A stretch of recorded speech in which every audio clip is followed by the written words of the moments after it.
Namibia को हराकर Pakistan T20 world cup के सेमीफाइनल में पहुंचने वाली पहली टीम बन गई। पहले खेलते हुए पाकिस्तान ने 189 रन बनाए।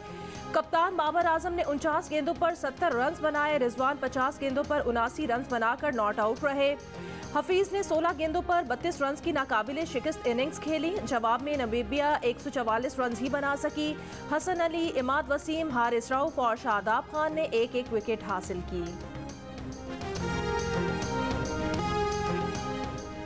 कप्तान बाबर आजम और मोहम्मद रिजवान ने 113 रन बनाए। बतौर ओपनर दोनों ने 5वीं बार सेंचुरी शराकत बनाई। रिजवान एक साल में 900 T20 इंटरनेशनल रन बनाने वाले पहले खिलाड़ी बन गए। बाबर आजम ने भारतीय कप्तान विराट कोहली का एक और रिकॉर्ड तोड़ दिया। बतौर कैप्टन सबसे ज्यादा 50+ स्कोर करने वाले खिलाड़ी बन गए। अफगानिस्तान हिंदुस्तान को नहीं छोड़ेगा। अबू धाबी में मैच है, अगर अफगानिस्तान टॉस जीत गया तो मुझे लग रहा है हिंदुस्तान फिर फंस जाएगा। हिंदुस्तान की शामत आ जानी। शुएब अख्तर के बाद साबिक टेस्ट क्रिकेटर्स इंजमामुल हक और मुश्ताक अहमद ने भी आज भारत के खिलाफ अफगानिस्तान की जीत की पेशगोई कर दी। प्रोग्राम जश्न क्रिकेट में मुश्ताक अहमद ने कहा, अफगान टीम का कॉम्बिनेशन बहुत अच्छा है। अफगान स्पिनर्स बहुत अच्छी फॉर्म में हैं, इसलिए अफगानिस्तान के पास जीतने का बहुत अच्छा मौका है। इंजमामुल हक ने कहा, अफगानिस्तान भारत को हरा सकता है मगर अब भारत पर दबाव नहीं, इसलिए वो जारहाना क्रिकेट खेलेंगे। या तो अफगानिस्तान को फेंटी लगा देंगे या एक तरफा मैच हार जाएंगे।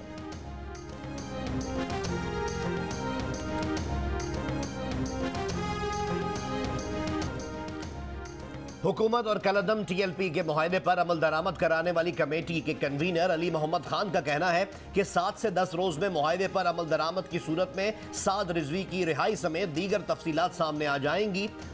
मौजूदा मुआहदा एक आर्जी हल है। हम कलअदम TLP को कौमी धारे में खुशामदीद कहेंगे। प्रोग्राम आज शाहजेब खानजादा के साथ में गुफ्तगू करते हुए उन्होंने कहा, वजीर आजम मौजूदा मुआहदे की तमाम तफसीलात से बाखबर रहे। भारत से कलअदम जमात की फंडिंग के कोई सबूत नहीं देखे। फ्रांसीसी सफीर की बेदखली पर पार्लियामेंट जो फैसला करेगी कलअदम TLP उसे कबूल करेगी।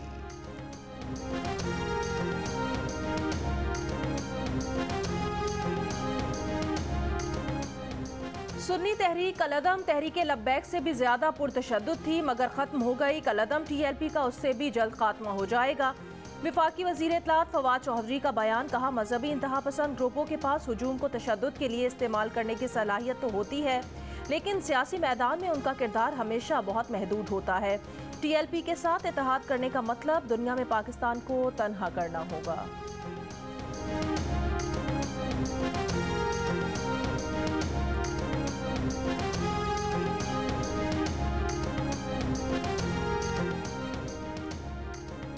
कलअदम TLP और सुन्नी तहरीक का फवाद चौधरी के बयान पर शदीद रद्द अमल। वजीर आजम से नोटिस लेने का मुतालबा।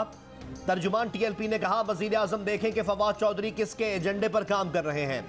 तहरीक खत्म करने वाले खुद खत्म हो जाएंगे। फवाद चौधरी होश के नाखुन लें, अपनी जबान काबू में रखें। उम्मीद है आज सरबराह तहरीक लब्बैक रिहा हो जाएंगे। धरना खत्म करने या ना करने का फैसला भी नहीं हुआ। धरने के शुरका पुरअज़्म और अपने कायद का इस्तकबाल करने के लिए बेताब हैं। तर्जुमान सुन्नी तहरीक ने कहा, वफाकी वजीर फवाद चौधरी का बयान इंतशार फैलाने के मुतरादिफ है। फवाद चौधरी सुन्नी तहरीक की तारीख को जाने बगैर बयानबाजी से गुरेज करें। सुन्नी तहरीक हमेशा अमन पसंद जमात रही है।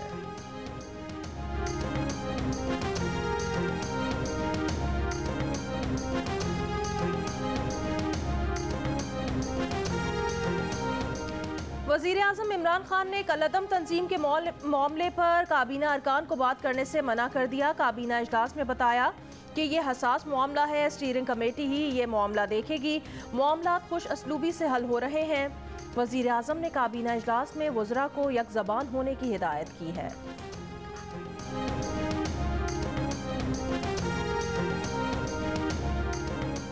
हुकूमत पंजाब का कलअदम TLP के सरबराह साद रिजवी की रिहाई के खिलाफ दायर अपील वापस लेने का फैसला।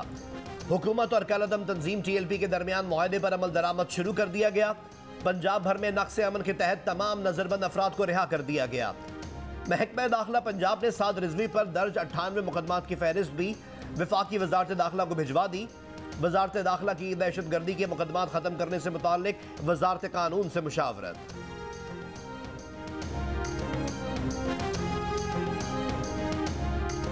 वजीराबाद और गुजरात के दरमियान दरियाए चिनाब के पुल पर जीटी रोड छठे रोज भी बंद, खंदक और खारदार तारे मौजूद।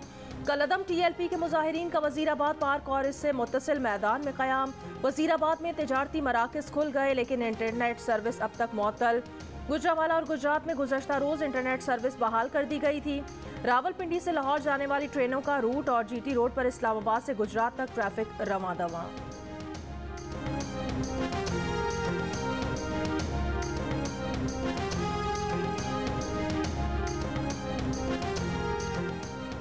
पाकिस्तान में कोरोना के मुस्बत केसेस की शरह 1.27% पर आ गई। एनसीओसी के मुताबिक 24 घंटे में कोरोना के मजीद 43,914 टेस्ट किए गए। 561 अफराद में वायरस की तस्दीक हुई। कोरोना से मजीद 11 अफराद इंतकाल कर गए। सिंध भर में गुज़श्ता 24 घंटों में 67 अफराद में डेंगू वायरस से बीमार, 40 का ताल्लुक कराची से था। खैबर पख्तूनख्वा में डेंगू के मजीद 267 नए केसेस रिपोर्ट। पंजाब में डेंगू से मजीद 3 अफराद इंतकाल कर गए। सूबे में डेंगू के मजीद 494 केसेस सामने आए। इस्लामाबाद में डेंगू से 94 अफराद मुतासिर हुए।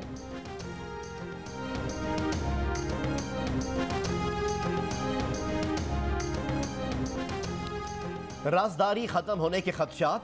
फेसबुक ने चेहरे की शनाख्त का फीचर खत्म कर दिया। फीचर के खात्मे के बाद फेसबुक लगभग 1 अरब सार्फिन का स्कैन डाटा खत्म कर रहा है। फेसबुक की जानिब से इंतहाई इकदाम हसास दस्तावेजात लीक होने के बाद किया गया है। बंद किए गए फीचर से सार्फिन की तस्वीर में नजर आने वाले अफराद की शनाख्त खुद बखुद मुमकिन थी। मुझे अपनी आप नहीं आना चाह रहे ना दिसंबर में जो क्राइसिस आने वाला है, आप नहीं आना चाह रहे ना दिसंबर में जो क्राइसिस आने वाला है, आप लोगों की वजह से जो देर से आपके क्राइसिस पे दोबारा आ जाऊंगा, इसमें क्या मसला है? तो आप आ जाइएगा दोबारा के क्राइसिस पे, आप दोबारा आ जाइएगा, मगर अभी तो बता दें जुम्मे वाले दिन जो हकायक किए मुझे जरा उसकी तो जुम्मे को ही तो बताया था मैंने, जुम्मे को ही ये बताया था मैंने कि दिसंबर में क्राइसिस आने वाला है, जुम्मे को ही बताया था आपका। आप नहीं आना चाह रहे। नवंबर के महीने में एलएनजी के 2 कार्गो और कम हो गए। गैस का बहरान मजीद संगीन होगा। वफाकी हुकूमत ने 2 एलएनजी कार्गोज के लिए इमरजेंसी टेंडर्स जारी कर दिए। 18 अक्टूबर को वजीर तवानाई हमाद अजहर जियो न्यूज़ के प्रोग्राम आशा ज़ैब खानज़ादा के साथ में गैस बहरान पर सवालात का जवाब देने को तैयार नहीं थे और कहते रहे कि वो दोबारा प्रोग्राम में आकर जवाब देंगे। उन्हें बार बार प्रोग्राम में शिरकत की दावत दी गई लेकिन उन्होंने कोई जवाब नहीं दिया।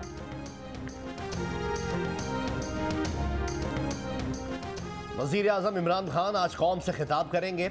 मुल्क की मौजूदा सूरत हाल समेत मुख्तलिफ उमूर पर कौम को आगाह करेंगे। वफाकी वज़ीर फवाद चौधरी का कहना है वज़ीर आज़म बहुत बड़े और तारीखी रिलीफ पैकेज का ऐलान करेंगे जिसके तहत मुल्क की 53% आबादी मुस्तफ़ीद होगी।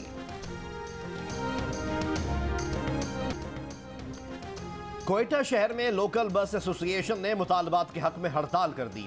अंदरून शहर और मज़ाफ़ाती इलाकों में बस सर्विस मुअत्तल। शहरियों को मुश्किलात।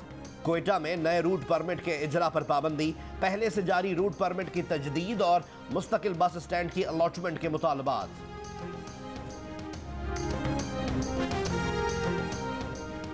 कराची का नस्ला टावर गिराने के लिए पेशकश देने वाली कंपनीज आज प्रेजेंटेशन देंगी। ज़राए के मुताबिक 5 में से 1 कंपनी ने गैर मुल्की कंपनी के जरिए कंट्रोल्ड ब्लास्टिंग की पेशकश की थी। मकामी कंपनीज के पास कंट्रोल्ड ब्लास्टिंग की सलाहियत न होने पर नस्ला टावर को मैनुअल तरीके से गिराए जाने का इम्कान।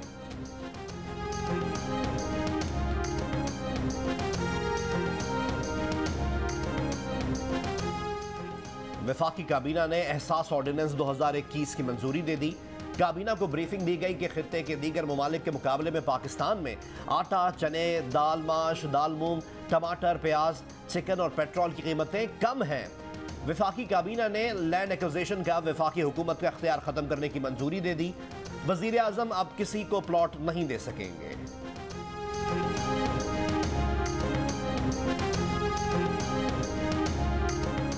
सहाफ़ियों के खिलाफ जराइम से तहफ़्फ़ुज़ के आलमी दिन पर PFUJ, KUJ और PPF के इश्तराक से कराची में सेमिनार। तर्जुमान सिंध हुकूमत मुर्तज़ा वहाब ने कहा सहाफ़ियों के तहफ़्फ़ुज़ का कानून बन गया है, जल्द मुस्बत नताइज आएंगे। सहाफ़ियों के जायज़ मुतालिबात हैं, सिंध हुकूमत इनके साथ खड़ी है। कराची प्रेस क्लब के सदर फाजिल जमीली ने कहा सहाफ़ियों और सहाफ़त को धमकियों का सामना है। सीनियर सहाफ़ी मज़हर अब्बास ने कहा, सहाफ़ियों के तहफ़्फ़ुज़ का बिल बन गया, कमीशन जल्द बनाया जाए। KUJ के जनरल सेक्रेटरी फ़हीम सिद्दीकी ने कहा कि पाकिस्तान जनूबी एशिया का पहला मुल्क है जहां सहाफ़ियों के तहफ़्फ़ुज़ का कानून बना है। सेमिनार से चेयरमैन एपनिक Irfan Ali, general secretary PFF Awais Aslam, senior सहाफ़ियों तौसीफ़ अहमद, जब्बार खटक, मजदूर रहनुमा और सिविल सोसाइटी के नुमाइंदों समेत दीगर ने खिताब भी किया।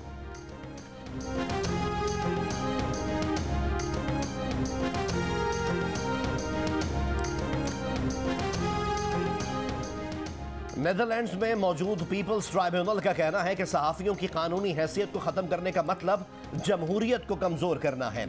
आज़ाद और गैर जानिबदार सहाफ़त ताकतवर के लिए चैलेंज होती है। सहाफ़ियों के खिलाफ जराइम, कत्ल, अगवा और दबाव पूरे समाज के खिलाफ है।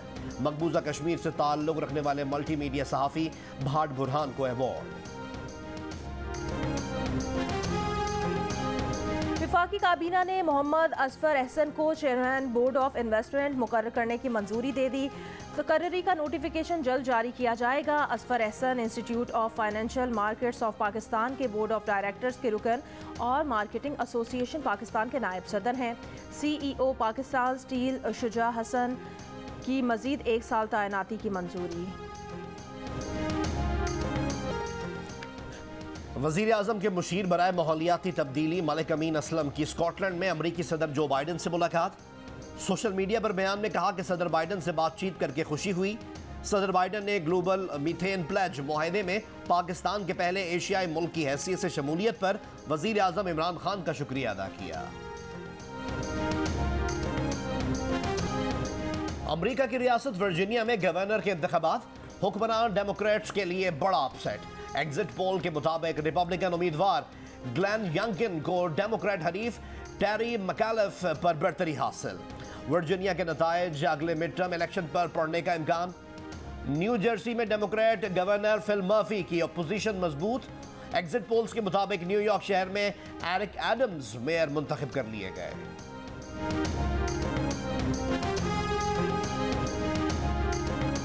ICC T20 वर्ल्ड कप में आज भारत और अफगानिस्तान का मैच शाम 7 बजे होगा। न्यूजीलैंड और स्कॉटलैंड का मैच दोपहर 3 बजे खेला जाएगा।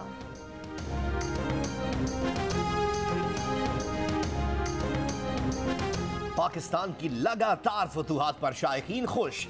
क्रिकेट फैंस का कहना है कि जिस तरह की कारकर्दगी पाकिस्तान टीम दिखा रही है, उससे लगता है कि पाकिस्तान वर्ल्ड कप जीत जाएगा।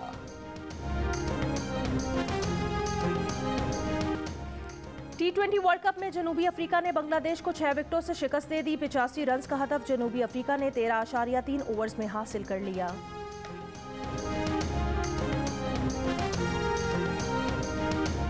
इंटर क्लब हॉकी चैंपियनशिप के दोनों सेमीफाइनल्स आज खेले जाएंगे।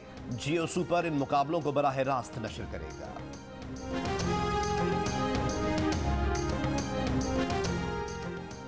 जियो न्यूज़ के प्रोग्राम जश्न क्रिकेट में आज अदाकारा मरियम नफीस मेहमान होंगी। क्या 500 की दौड़ में मरियम नफीस सहर खान को शिकस्त दे सकेंगी या नहीं? देखिए प्रोग्राम जश्न क्रिकेट आज रात 11:02 पर सिर्फ जियो न्यूज़ पर।